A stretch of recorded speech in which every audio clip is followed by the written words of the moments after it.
Welcome back, everyone. I don't know how to say this except the way I feel it.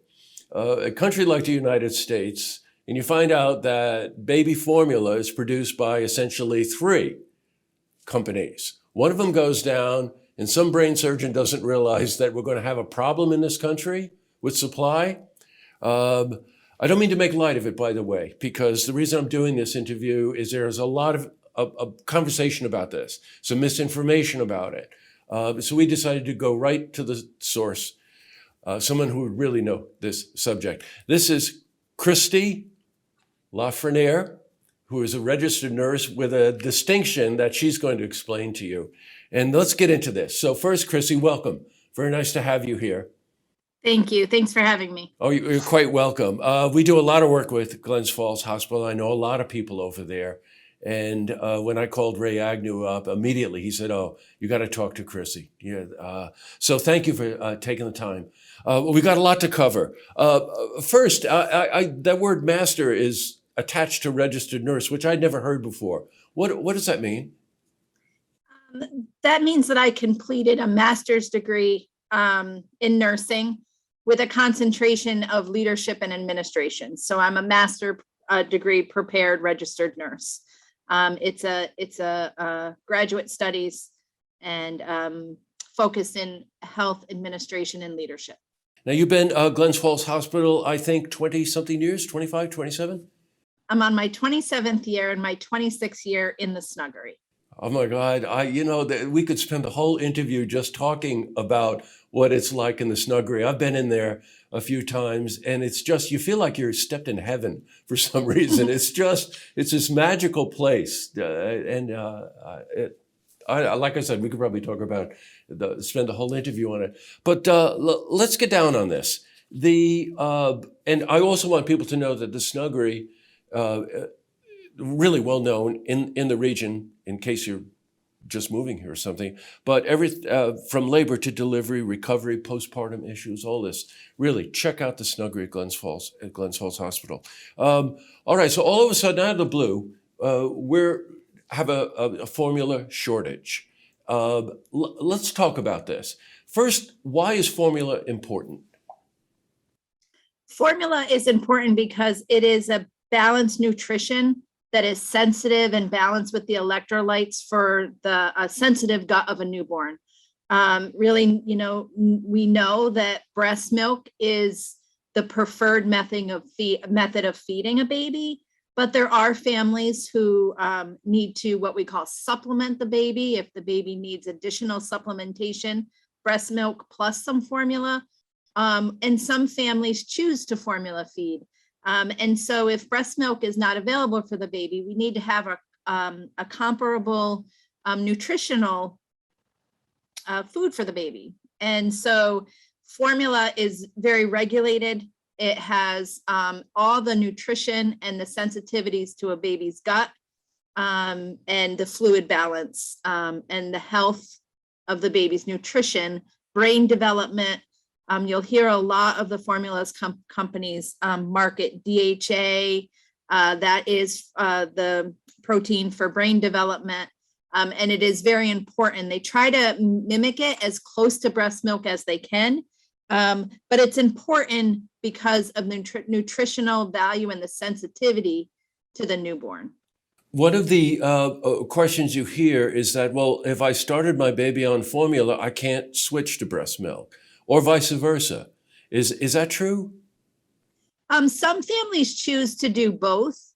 And so you certainly can establish your breast milk at time of delivery. That's really the most successful families are those that latch the baby on within the first golden hour, we call it, which is the first hour after birth. That is when the body starts its physiological response to laying the foundation of breast milk. Some families choose to establish their milk and introduce formula, but there are families that choose formula and then decide they want to breastfeed. It really is can be an added challenge because time is of the essence, but it's not impossible. In fact, moms who have breastfed and then the baby's a couple months old and have had difficulties with the formula shortage have contacted our lactation services here at Glens Falls Hospital to explore options such as relactation, and that means reestablishing their milk supply. And although that is a challenge, it is possible, and it is an option that we're exploring with the community and families. I've got it. Oh boy, I'm finding this really helpful information, by the way. Thank you. Can you water down formula? You know, say that you're worried about the supply and you've only got some limited amount left. Can you water it down, do anything to it? Actually, I'm really glad that you asked that question, because that's a very dangerous practice that we advise our families, community to refrain from doing. Watering down formula can create a dangerous nutritional imbalance for the babies, very similar to introducing cow milk too early to babies. This can cause nutritional imbalances, and it can also cause bleeding, intestinal bleeding. So it is a very dangerous practice that heightens the importance of the formula shortage, to make sure that we get this mass communication out that families do not choose to water down formula. Oh, I'm glad we talked about that. You know, I spoke to my daughter and said, you know, we're talking about this subject, and I said, you know, I imagine, you know, for the mother, there's all kinds of emotional strain and stress that happens with this. I mean, this is your baby, and I'm sure fathers too. But you know, it's your baby, and you know, there's no formula. You can't water it down for whatever reason. Maybe breastfeeding is not an option. So now you kind of panic and you don't know where to go. Where can you go? So yeah, and you know, that's really the most disheartening thing about this, is that I think we're all starting to feel that panic. And so now we need to step back and really look at the strategies and the defense that we can have to this. And there are some tricks that families can follow. We do encourage families to explore the smaller pharmacies, the small country stores, the smaller stores that are family-owned pharmacies and grocers. Sometimes the formula is on the shelves. Knowing that families can use the off-brand formulas.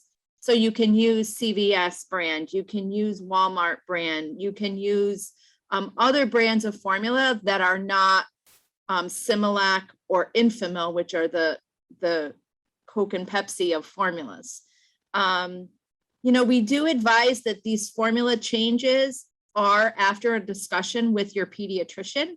Some babies have special formulas that are hypoallergenic, or you know, don't have the lactose component. So we do ask that folks have these discussions with their pediatrician prior to switching, but you certainly can switch.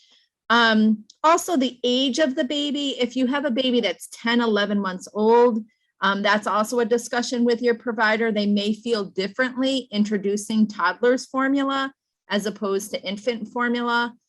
Those babies are older, their guts are more mature. But again, that's something that you're doing with the advice of your pediatrician. The other thing is online ordering. So if you find a secure website, Instacart is one that we've been told is successful in really kind of locking in an order before somebody else takes that brand for you, or takes that formula supply from you. So those little tidbits of thing, the best strategy really is to look at your resources. There's websites that we share with families. There's, we really try to impress the importance of preparing. You know, nothing's worse than if you don't prepare that you're running out of formula on a Friday and your pediatrician office is not open on the weekend. So really that preparedness, the best that we can. Lots of social media talk about this. You might find some support groups and some tricks to the trade with networking on social media also. Oh boy, this is really helpful. Our viewers will see a web address on the bottom of the screen, healthychildren.org.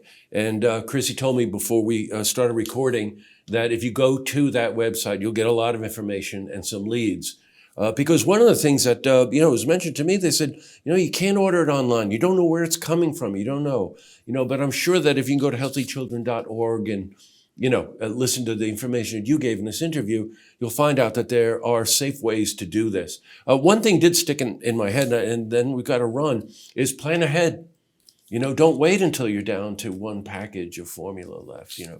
Very, very good advice. Well, Krissy, thank you very much for taking the time to let our viewers know, about this. A lot of confusion about it. It should never happen in the first place, right? But yeah, here we are with it. Yeah, the pandemic has been, formula, unfortunately, is not the only supply in the healthcare field. We are running into shortages and supply issues on a daily basis. So it is unsettling. We tackle it one supply at a time and one step at a time. But if nothing else, the pandemic has shown us how vulnerable we truly are to the operations of the country. So more to come, but we are here, and I appreciate the time to blast this out to the community. Oh, you're quite welcome. Thanks so much for your time. All right, stay safe. You too. Thank you so much. You're welcome.